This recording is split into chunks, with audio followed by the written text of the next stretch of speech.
Relationships are so complicated nowadays. I mean, people are ready to, stay in good relationship, but they are not ready for marriage. Relationship में किसी को problem नहीं होती, पर जहाँ पर कमिटमेंट की बात आ जाती है वहाँ पे प्रॉब्लम हो जाती है, यानी मैरिज की बात आ जाती है वहाँ पे प्रॉब्लम हो जाती है. They don't want to be with one person for the entire life. Nobody is sure के whether it's the right decision for me और इट्स नॉट, क्योंकि सारी रिस्पॉन्सिबिलिटी आपके ऊपर आ गई है. पहले के टाइम में क्या होता था, घर वालों की रिस्पॉन्सिबिलिटी होती थी, या टिपिकली जो अरेंज मैरिज में भी होता है कि रिस्पॉन्सिबिलिटी फैमिली की है.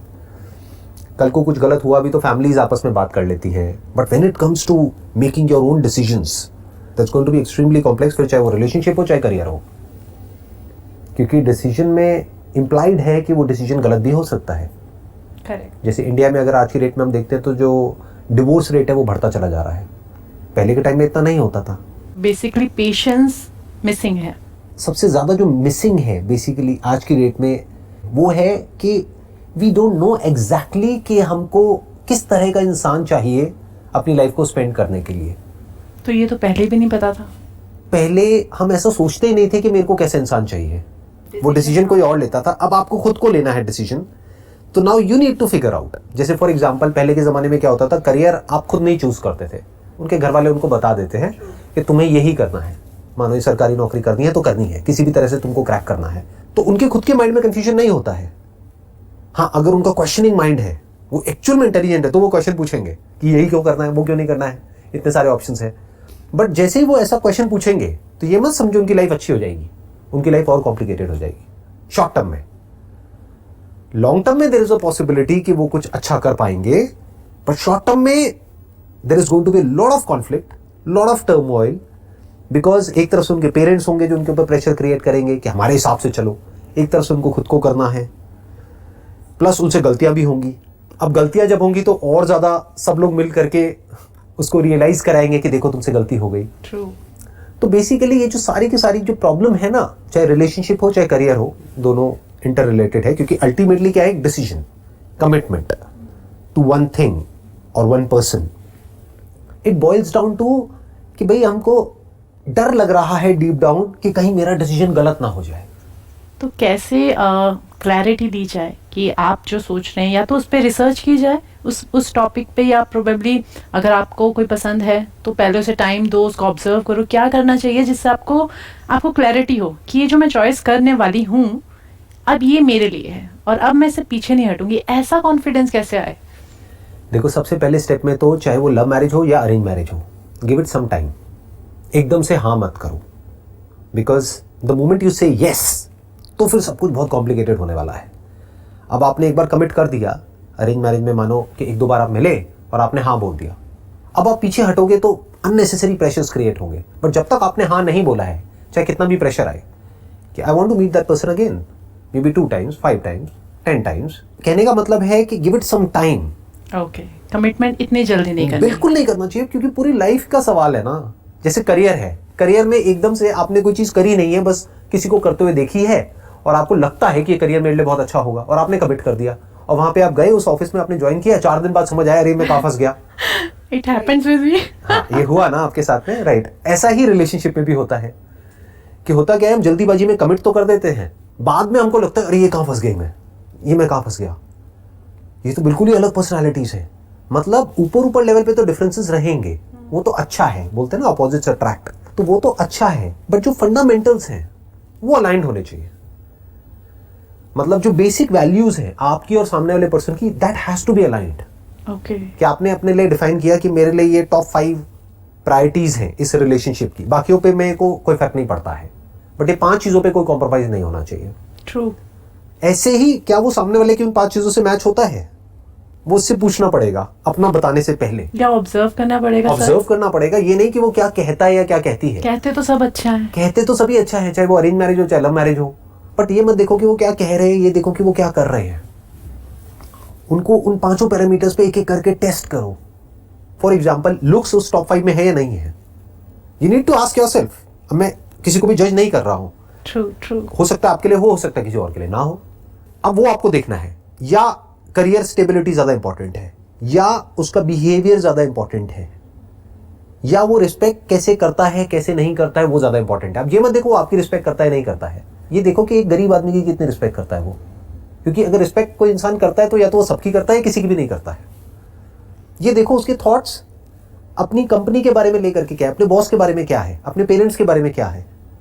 तो ऐसे आपको देखना है, कुछ 5 चीजें पहले तो डिफाइन करनी है, और ये माइंड में नहीं करनी है, लिख करके करनी है। इसको टाइम देना है, क्योंकि इससे इंपॉर्टेंट और कुछ नहीं है। True. आराम से देखा ठंडे दिमाग से कि ये 5 चीजें इसके अंदर है या नहीं है, जिसमें कुछ टाइम लगेगा, कुछ हफ्ते कुछ महीने लगेंगे। Got you. और इतना कुछ महीने तो देना बनता है ना, एक पूरी लाइफ का कमिटमेंट है। True. So my next question is, do you think it's okay to go for inter-religion marriage? I mean, although it's accepted now culturally and we are very free now to, choose our partner, but I can see that still parents are not ready for, inter-religion marriage for their own children. वो अपनी जगह पर ठीक है, मैं उनको पूरी तरह से गलत नहीं कहूँगा, क्योंकि कंपैटिबिलिटी जिसकी हम बात कर रहे हैं ना, what is a relationship? It's basically a compatibility between 2 people and their families. Okay. क्योंकि आप अकेले तो एग्जिस्ट करोगे नहीं, आप सबके साथ में ही करोगे ना। We are all social beings, you don't exist as an individual. ये एक मिथ है कि मैं इंडिविजुअली एग्जिस्ट कर सकता हूँ या कर सकती हूँ। अगर इस पूरे प्लेनेट पे आपको अकेले छोड़ दिया जाए तो आप कुछ नहीं कर सकते। You need people to survive, True. You need people to support you, you need people to help you. तो एक टीम की जरूरत पड़ती है, लोगों की जरूरत पड़ती है, फ्रेंड्स की जरूरत पड़ती है, रिलेटिव्स की जरूरत पड़ती है। तो बेसिकली क्या होता है, इंटर रिलीजन में आप ये कह सकते हो एक तरह का ग्रुप हो गया, तो वो अपने ग्रुप से आइडेंटिफाइड है, तो वहां पर एक दूसरे के साथ में जेलअप करना बहुत आसान हो जाता है, क्योंकि बहुत कुछ कॉमन होता है वहां पर डिस्कस करने के लिए। प्लस उन्हें ये पता है कि सिर्फ उनके स्टैंड पॉइंट से नहीं, आपके स्टैंड पॉइंट से भी you will be more comfortable in the kind of environment, जिस तरह के एनवायरमेंट में आप बड़े हुए हो। एकदम से आपको ले जाके एक अलग एनवायरमेंट में डाल देंगे तो you will start feeling uncomfortable. तो if you are ready for this discomfort in the short term, क्योंकि नई आदत कोई भी हम चेंज करते हैं ना तो उसमें डिस्कम्फर्ट होता है। फॉर एग्जाम्पल, आप बचपन से ही पहाड़ों में रहे हो, माउंटेन्स पर रहे हो, हिमालय में रहे हो और बहुत एक ठंडे एटमोसफेयर पे रहे हो, आपको एकदम से ले जा करके रेगिस्तान में शिफ्ट कर दिया जाए जहां पर टेम्परेचर बहुत ज्यादा है, तो क्या होगा? Yeah, it will take some time. तो ये पता होना चाहिए। अगर आप ये सोचते हो कि भाई मैं इंटर रिलीजन मैरिज कर लूंगी और सब कुछ बहुत बढ़िया रहेगा, घर वाले भी खुश रहेंगे, दोनों के घर वालों में क्लैशेस होने के चांसेस हैं, Okay. आपके भी आपस में क्लैशेस होने के चांसेस हैं। जब भी 2 अलग अलग लोग बिल्कुल अलग अलग बैकग्राउंड से, अलग अलग थॉट प्रोसेसेस से, अलग अलग रिलीजन से एक साथ में आएंगे तो फैमिली के लेवल पे भी क्लैशेस होंगे, पर्सनल लेवल पे भी होंगे, सब कुछ होगा। बट ये पहले से क्लियर होना चाहिए कि हमारे लिए जो इंपॉर्टेंट है इस रिलेशनशिप में वो ये 5 चीजें हैं, वो 5 चीजें तुम में भी है, मुझ में भी है। तो वो जो क्लैशेस आएंगे वो कुछ टाइम तक आएंगे, पहले से पता होना चाहिए, ताकि जब क्लैश आए तो आप एकदम से ये ना हो जाओ कि ये क्या हो रहा है। True. तो आपको पता होगा कि कुछ महीनों तक प्रॉब्लम रहेगी, 2, 4, 6 महीने, मैक्सिमम 1 साल। सब कुछ सेटल होने में टाइम लगेगा। जैसे कुछ आंधी तूफान आएगा तो वो कुछ दिन तो रहेगा, but you must be mentally prepared to face that. If you are ready for it then it's okay. आप दोनों तैयार हो कि प्रॉब्लम्स आएंगी। अगर दोनों बहुत मैच्योर हैं तो क्या ऐसी कंडीशन में इस चीज को सोचा जा सकता है या नहीं? सोचा जा सकता है, that's what I am saying, कि मतलब उसमें कोई बुराई नहीं है किसी ऐसे पर्सन के साथ शादी करने में जो कि बिल्कुल ही एक अलग बैकग्राउंड से आ रहा है। आप तो रिलीजन की बात कर रहे हैं, I am talking even about nationality for that matter, कि आप इंडियन है और कोई है जो मान लो अफ्रीकन है या यूएस से है या यूके से है या कहीं और से है, तो एक तरह से 2 अलग अलग कल्चर्स हो गए ना। True. तो you can even get married to that person, बशर्ते If you are ready to if you are accept. ready to face the challenges that you are going to face in the short term and even in the long term, आपको ये ready होना पड़ेगा।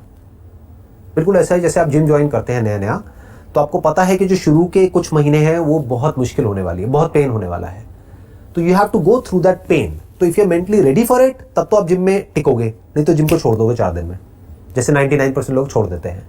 तो ऐसे ही अगर relationship में आप बहुत ज्यादा मेंटली प्रिपेयर्ड हो, आप दोनों ही, कि अब जो भी होगा we will overcome it no matter what, इस अनरियलिस्टिक एक्सपेक्टेशन के साथ में अंदर नहीं जाना है कि नहीं नहीं सब कुछ बहुत अच्छा हो जाएगा। हम एक अनरियलिस्टिक एक्सपेक्टेशन के साथ एक रिलेशनशिप में चले जाते हैं कि हमको एक दूसरे से प्यार है, जबकि इस वर्ड को हमने कभी फिगर आउट नहीं किया व्हाट दिस लव इज।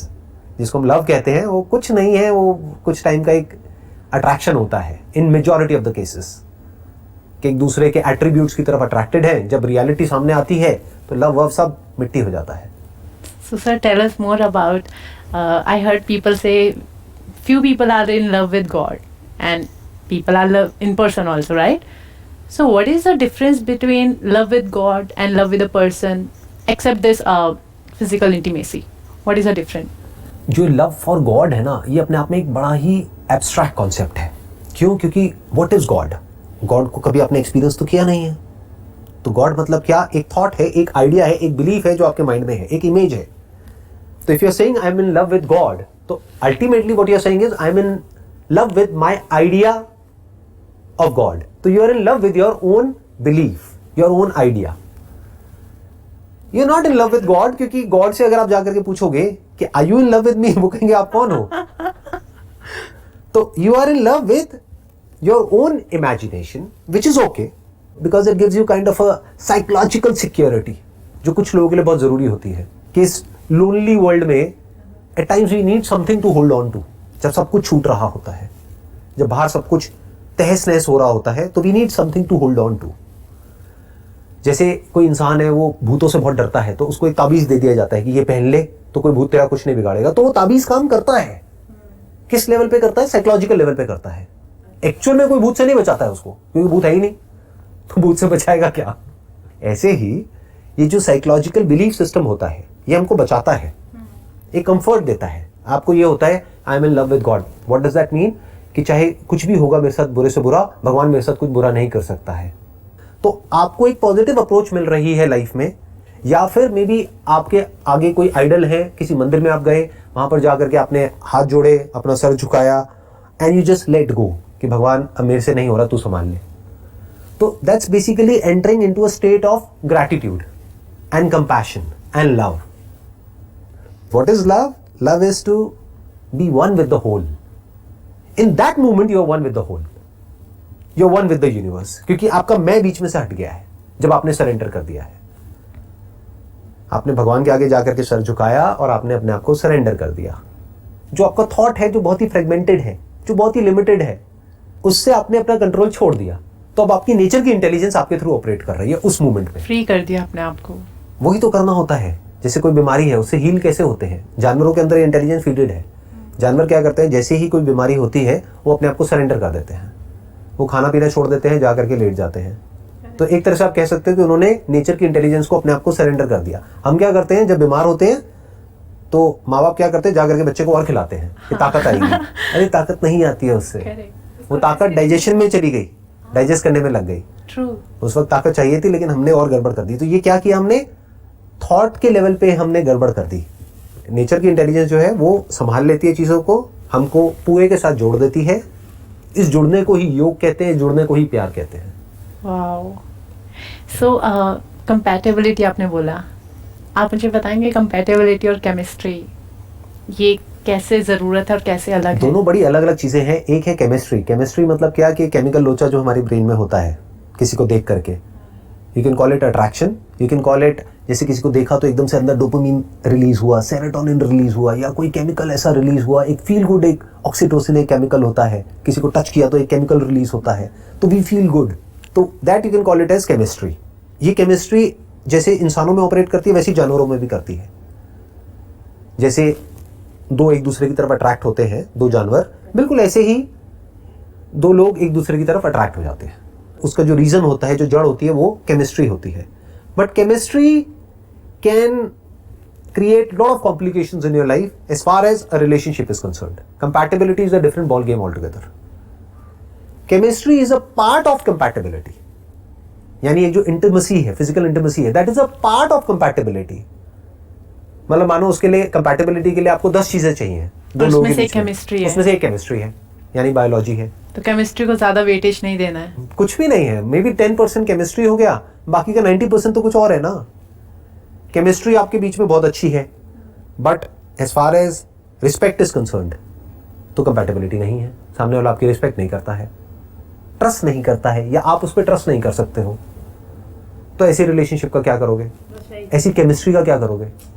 ये तो और कॉम्प्लिकेटेड हो जाएगी. True. अब आप क्या करोगे? किसी और के साथ रिलेशनशिप में जाओगे तो इस केमिस्ट्री को उस केमिस्ट्री के साथ कंपेयर करने लग जाओगे. And this is bad. This is really bad. इसको ना क्वांटम फिजिक्स की फील्ड में बोला जाता है, क्वांटम मैकेनिक्स में, whatever is not forbidden is mandatory, is compulsory. यानी क्या कि मान लो पास्ट में आपका किसी के साथ में कोई ऐसा रिलेशनशिप रहा है जहां पे केमिस्ट्री पॉइंट ऑफ व्यू से, physical intimacy point of view से बहुत अच्छा था। अब उसको आप भुला तो सकते नहीं, वो मेमोरी में फिटेड है। True. अब आप किसी पर्सन के साथ में गए, कमिट कर लिया, शादी कर ली, बट अब आप उसको बार बार कंपेयर कर रहे हो, तो एक तो आपकी ये रिलेशनशिप खराब हो रही है, प्लस अब there is a strong possibility अब आप यहां से हटोगे और अट्रैक्ट हो रहे हो आप उसकी तरफ जहां पर आपको सिर्फ केमिस्ट्री वाइज कंपैटिबिलिटी है, बाकी जो 9 चीजें हैं वो सब बेकार है। तो अब ना आप यहां के रहे ना वहां के रहे, और खुद के तो रहे नहीं। खुद का कैसे रहोगे? Now you are like stuck ना, अब आप बीच में फंस गए, अब आप ना यहाँ हो ना वहां हो। तो बेसिकली अब इस सब से कैसे बचा जाए, आपको समझना होगा किस चीज की इंपॉर्टेंस कितनी है लाइफ में। जिसकी जितनी है उससे ज्यादा दे दी तो फंस जाओगे। मैंने आपके एक लेक्चर में, आपके एक सेशन में सुना था, जब आप शादी कर लेते हो तो वही सब कुछ नहीं होता है, वो एक रोल है आपका, आपकी लाइफ उससे बहुत बढ़कर है। आप सब कुछ 100% मत सोचो अब यही सब कुछ है, ये नहीं रहा तो कुछ नहीं रहा। राइट। और वो वर्ड्स बहुत पहले सुने थे, 4-5 साल पहले। तो कुछ कुछ वर्ड्स हमेशा आपको याद रह जाते हैं जो आपकी लाइफ में बहुत ज़्यादा स्पेशल होते हैं। It's basically based upon reality, क्योंकि शादी आज की डेट में it's a harsh reality, it's a fact कि इट मे और may not work. There are lots and lots of factors which are involved, क्योंकि अब बात होती है इक्वालिटी की। पहले के जमाने में ये बात नहीं होती थी। पहले क्या होता था, पति है मतलब परमेश्वर है, चरणों की दासी है and all that stuff, right. Sati प्रथा होती थी और वो सब होता था, राइट, कि अगर पति की डेथ हो गई है तो मर जाओ, ये करो वो करो, व्हाटएवर। तो ये सब चीजें कहीं ना कहीं डीपली रूटेड थी हमारी सोसाइटी में आज से कुछ सालों पहले तक। बट आज की डेट में क्या है, लड़का लड़की कुछ नहीं होता है, दोनों बराबर हैं। तो जहां बराबर है वहां पर क्या आ गया, पार्टनरशिप आ गई। पार्टनरशिप में क्या देखना होता है, बेसिकली कंपैटिबिलिटी को देखना होता है। सो आइडियली क्या होना चाहिए कि चाहे अरेंज मैरिज हो चाहे लव मैरिज हो, एक कंपैटिबिलिटी टेस्ट होना चाहिए, जो कोई न्यूट्रल कोई ऑर्गेनाइजेशन या कोई पर्सन बैठ करके उनका दोनों का कंपैटिबिलिटी टेस्ट करे, जो ना लड़के वालों की तरफ से हो ना लड़की वालों की तरफ से हो, जो ना इसका दोस्त हो ना उसका दोस्त हो। आइडिया मिल गया, राइट। अभी बहुत सारी स्टार्टअप स्टार्ट करेंगे। Why not? हाँ, लेकिन आज आई एम श्योर यहाँ पर बहुत लोग जो अभी देख रहे हैं ऐसे स्टार्टअप होने चाहिए, आइडियली होने चाहिए। मतलब जब एक ऐसी वेबसाइट है जिसको बोलते हैं, जैसे मान लो शादियों के लिए, इसके लिए उसके लिए बहुत सारी वेबसाइट्स हैं जहाँ से एक लड़का लड़की को मिलवाते हैं। अरे तो उससे ज़्यादा इंपॉर्टेंट ये है कि कुछ ऐसी एक वेबसाइट होनी चाहिए या कोई ऐसी कंपनी होनी चाहिए जहाँ पर पैनल पर साइकोलॉजिस्ट हो जो कि ट्रेंड हो साइकोलॉजी को समझने में, और वो दोनों की साइकोलॉजी को समझे और इसको प्रेडिक्ट करें कि फ्यूचर में इनके सक्सेसफुल होने के चांसेस क्या हैं। उसमें क्या होगा, दोनों से अलग अलग तरीके से क्वेश्चंस पूछे जाएंगे और फिर उसको मिक्स एंड मैच किया जाएगा, कुछ दिन लगाए जाएंगे, उसके ऊपर रिसर्च करी जाएगी। इंटरेस्टिंग। फिर वो अपनी एक फीस लेंगे जो भी रीजनेबल सी होगी, तो ये अपने आप में एक स्टार्टअप भी हो सकता है। Why not? So basically sir, आज के टाइम में रिलेशनशिप ले लो या मैरिज ले लो, आगे चल के प्रॉपर एक गिव एंड टेक थ्योरी रह गया है। इट्स लाइक आप मुझे इतना दें, मैं आपको इतना करूँगी। बिल्कुल। तो वो ग्रेटिट्यूड, वो सेल्फलेस सर्विस मिसिंग है। वो अब हो भी नहीं सकती, प्रैक्टिकली पॉसिबल भी नहीं है। उसके पीछे रीज़न है। क्या होता है, वो तब तक ही हो सकती है जब तक एक इंसान का इंटेलेक्ट डेवलप नहीं हुआ है। जैसे फॉर एग्जांपल कोई पर्सन है, वो बात करता है सरेंडर करने की, वो ही कर सकता है सरेंडर जो कि एक्चुअल में भोला है, इनोसेंट है। वो सेल्फलेसली सर्विस भी कर सकता है या कर सकती है। बट जो वेल एजुकेटेड है और जिसका एक वेल फॉर्म्ड माइंड है, वेल फॉर्म्ड अपनी आइडेंटिटी है, अगर उससे पूछो आप कौन हो, तो वो पूरा प्रॉपर्ली डिफाइन कर सकता है या कर सकती है, मैं ये थी पास्ट में, अब मैं ये हूं, अब मैं ये करने वाली हूं। तो वो एक हार्डन्ड एक इंडिविजुअल है जिसका इंटेलेक्ट बहुत स्ट्रांग है। तो वो दिखा तो सकता है बाहर से, या दिखा सकती है कि नहीं मैं सेल्फलेसली ये करूंगा या वो करूंगी, वो एक्चुअल में नहीं कर सकता है। It has to be give and take. For example, अगर ऐसे दो लोगों की मैरिज होती है जो कि वेल एजुकेटेड है और इंटेलेक्चुअली साउंड है, और फिर अगर जो हस्बैंड है वो अपनी वाइफ को मार रहा है, पीट रहा है, तो वो एडजस्ट नहीं कर सकती है। She can't surrender, she can't be selfless there, it's not possible and it should not happen. Day one से क्लियर होना चाहिए कि it's going to be a partnership जिसके ये रूल्स होंगे, और ना आप ब्रेक करोगे ना मैं ब्रेक करूंगी। That's perfect. Okay. It was a pleasure talking to you. Same here. Wish you all Thank the you best so for much. whatever you want to do in your life.